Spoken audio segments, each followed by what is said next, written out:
much of what I've said so far is kind of vague and abstract, and it's really hard for the average person to understand this. So I'm going to tell you about a case.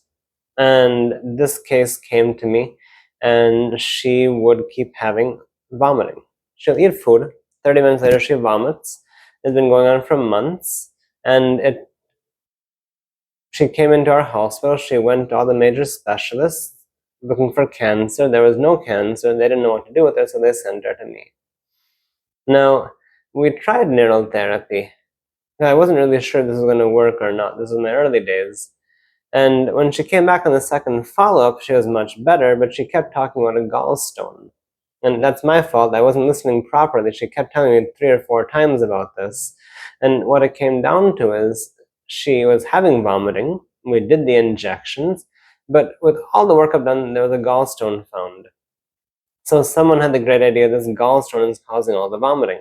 So she was set up to get a surgery back in her home place. And after our treatment, she felt so good she wanted a new ultrasound. They gave her one. There was no gallstone. The surgeon was very, very angry. Where'd my stone go? Why'd you take it away?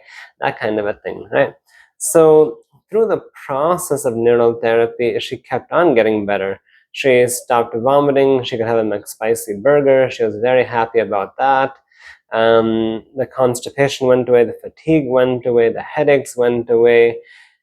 Every time I saw her, when she wasn't around me, when she came to the room, she'd be glowing, really happy.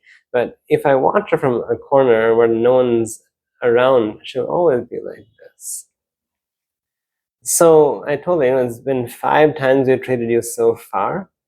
You've managed to get this good.